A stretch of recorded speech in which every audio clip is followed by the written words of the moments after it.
तो hey guys, this boy is Rohit Sonu और आज हमारे साथ दो बच्चे बैठे हुए हैं और ये बच्चा जो है रुडनी सादपुर साइंस क्लासेस का स्टूडेंट है। तो आज फिजिक्स का टेस्ट था और फिजिक्स है, तो बात करते हैं हम अपने दोनों स्टूडेंट से। सबसे पहले अपना इंट्रोडक्शन दीजिए। मेरा नाम अंकित कुमार है। ठीक है, कहाँ से आप बिलोंग कर रहे हैं? हरपट्टी से। हरपट्टी से बिलोंग कर रहे हैं। आज क्या चीज़ का टेस्ट था? फिजिक्स का टेस्ट था। फिजिक्स का टेस्ट। और हमारे बगल में एक और स्टूडेंट है, उनसे भी बात करते हैं। My name is MD Tauseef. हम बलीगढ़ से आते हैं। बलीगढ़ से आते हैं। आज फिजिक्स का टेस्ट था। कौन सी क्लास में आप? हम 12th में हैं। क्लास 12 में। यस। तो हमारे साथ तो जो दो बच्चे बैठे हुए हैं वो क्लास 12 के स्टूडेंट हैं। ठीक है, तो आप दोनों का फिजिक्स का टेस्ट कैसा गया? अच्छा गया सर। कितना स्कोर कर पाइएगा? सर 70 में 69-70 आ जाएगा सर। बहुत बढ़िया। एमडी तौसीफ का पेपर बहुत अच्छा गया है। हम बात करते हैं अंकित से। अंकित, आपका पेपर कैसा गया? अच्छा गया है सर। कितना मार्क्स आ जाएगा? लिखिए पूरा है, अब आ जाएगा उतना लिखिए। 70 में कितना क्वेश्चन आप अटेम्प्ट किए? 70 मार्क्स में सभी क्वेश्चन अटेम्प्ट किए, बस 1-2 नंबर आया नहीं किए।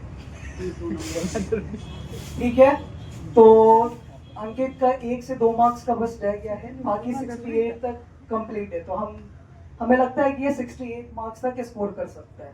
ठीक है, तो कुछ क्वेश्चन हो जाए क्या? क्वेश्चन कैसा पूछा गया था? क्वेश्चन अच्छा था।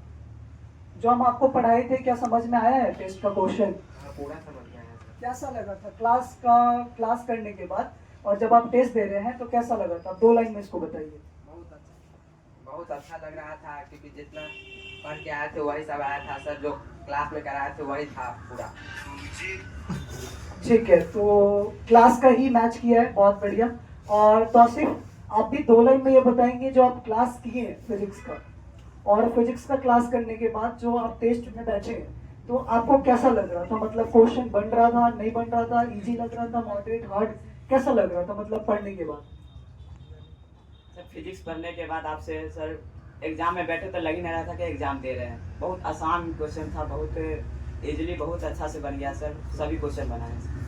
क्वेश्चन तो वैसे टफ था, डेरिवेशन वगैरह तो हम तो डाले थे, वो सब बन गया है। यस सर, सब बना।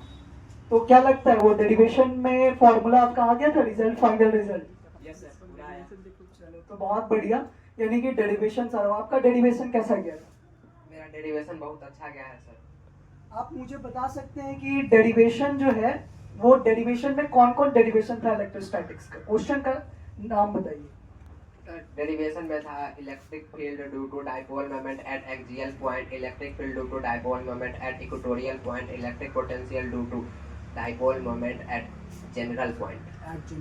वेरी गुड, यानी आपको क्वेश्चन भी याद हो गया, बहुत बढ़िया। और आप मुझे ये बताइए कि जो क्वेश्चन का नाम लिया उसके अलावा रेस्ट क्वेश्चन क्या था? आप उसका नाम बताइए। सर हम 5 नंबर में पूरा बना है।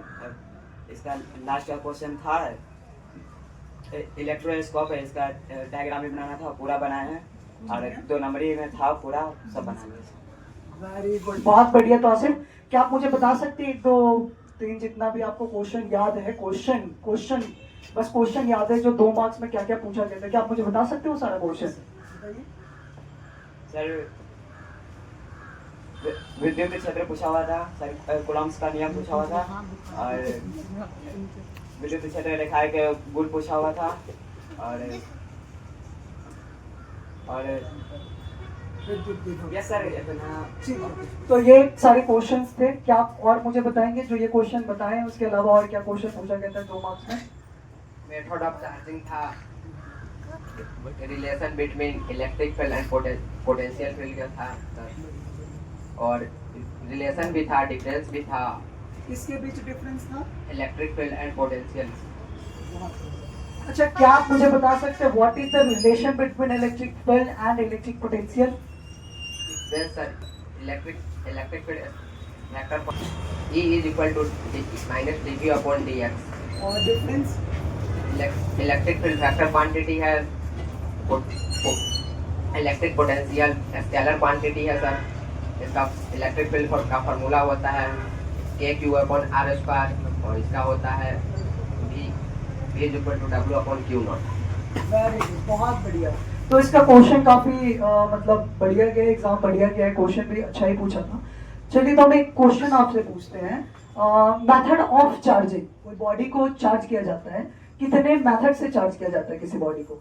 3 मेथड से चार्ज किया जाता है सर। मुझे ये बताइए कि कौन कौन मेथड है, मतलब उसका नाम बताइए। By friction, by electrostatic induction, by contact. क्या आप मुझे बता सकते हैं कि बाई फ्रिक्शन किसी बॉडी को कैसे चार्ज किया सकता है, क्या डिफाइन कर सकते हैं? Yes sir. जब दो वस्तु को आपस में रगड़ा जाता है तो दोनों वस्तु पर आवेश उत्पन्न हो जाता है, इस पे एक पर धनावेश और एक पर ऋण आवेश सर। वेरी गुड, बहुत बढ़िया। तो बॉडी क्या होता है, चार्ज हो जाता है। ठीक है, तो आप मुझे क्या बता सकते हैं कि बाई कंडक्शन या बाई कांटेक्ट कैसे चार्ज होगा बॉडी? देखिए, एक बॉडी चार्ज रहता है तो दूसरा बॉडी अनचार्ज रहता है। किसी भी मतलब माध्यम से सुचालक तार के द्वारा उन दोनों को आपस में जोड़ दिया जाता है और आर्थिंग के माध्यम से अनचार्ज बॉडी को जमीन से जोड़ दिया जाता है। इस प्रकार अगर वो बॉडी चार्ज हो जाता है सर, कांटेक्ट में लाने से। इसीलिए बाई कांटेक्ट मतलब कहते हैं कि ये by conduction, by contact method से बॉडी को चार्ज किया गया। बहुत बढ़िया। कूलॉम का नियम याद है आपको? बताइए। Coulomb's law states that electrostatic force is directly proportional to product of their charges and inversely proportional to the square of the distance between them. ठीक है, फॉर्मूला बताइए क्या होता है इलेक्ट्रोस्टैटिक फोर्स का? F is equal to K into Q1 into Q2 upon R square. क्या आप मुझे चार्ज का एसआई यूनिट बता सकते हैं? चार्ज का SI यूनिट कूलॉम होता है। डायमेंशन क्या होगा चार्ज का? 80। Very good. अच्छा, तौसीफ, आपसे क्वेश्चन है कि आप मुझे ये बताइए कि जब हम लोग क्लास में डिराइव किए थे electric potential due to dipole moment at any point, यानी कि वैद्युत द्विध्रुव के कारण उसके किसी भी बिंदु पर विद्युत विभव का मान, ये डिराइव किया आज के टेस्ट में। तो इसका फॉर्मूला क्या था? सर इसका फॉर्मूला, ठीक है, कोई बात नहीं, आप बता सकते हैं इसका फॉर्मूला? सर रिजल्ट याद नहीं लेकिन हम निकाल सकते हैं। निकाल सकते हैं? Yes, sir. ऐसे कैसे आपको रिजल्ट याद नहीं लेकिन आप निकाल दीजिएगा? हमको बनाने का तरीका पता है सर, हमको बनाने का तरीका पता है तो हम रिजल्ट निकाल लेते हैं। यानी आप कोई चीज को रटते नहीं, आप बस उसको फाइंड कर सकते हैं। यस सर, हम समझते हैं, आप जिस प्रकार से समझाते हैं हम बहुत अच्छा से समझ जाते हैं सर। चलो, तो ये मेरे लिए बहुत अच्छी बात है कि बिना रटे आप समझ सकते हैं और इतना कॉन्फिडेंट है कि आप उसको बना सकते हैं, बहुत अच्छी बात है। ठीक है, तो आप मुझे ये बताइए, electric field due to dipole moment at axial point, इसका फॉर्मूला याद है क्या? इसका फॉर्मूला है sir, electric field due to dipole moment at axial point 2 kp upon r cube. Very good, बहुत बढ़िया। 2 kp upon r cube. Equatorial पे याद है? Electric field due to dipole moment at equatorial point kp upon r cube. Very good, बहुत बढ़िया। Eight any point पे याद है? At any point, yes sir. Electric field due to dipole moment at any point. सोचिए। Kp root under 3 cos square theta plus 1 और divided by divided by r cube, r cube. Divided by r cube. चलिए, कोई बात नहीं है, आपको formula याद है। आप मुझे ये इलेक्ट्रिक पोटेंशियल कैसा यूनिट क्या होता है? ऐसा unit joule upon Coulomb sir. Joule upon Coulomb. Standard unit याद है? वोल्ट। वेरी गुड, बहुत बढ़िया। अंकित का जो प्रिपरेशन है टेस्ट के लिए बहुत बढ़िया था, मजेदार रहा है, और जो भी इस वीडियोस को देख रहे हैं उसको शेयर जरूर करेंगे। तो हमारे साथ थे अंकित और तौसीफ, जो कि class 12 Rohini Satpur science classes का स्टूडेंट था। आज इसका फिजिक्स का टेस्ट था, काफी अच्छा प्रिपरेशन किया है और हमें उम्मीद है कि इन दोनों का बढ़िया आएगा, और हमारे क्लास में जितने भी बच्चे एग्जाम दिए सबका बढ़िया आएगा। तो सभी को बेस्ट ऑफ लक। अब जब रिजल्ट होगा तो फिर हम आपको बताएंगे कि कितना मार्क्स आएगा। ठीक है, थैंक यू।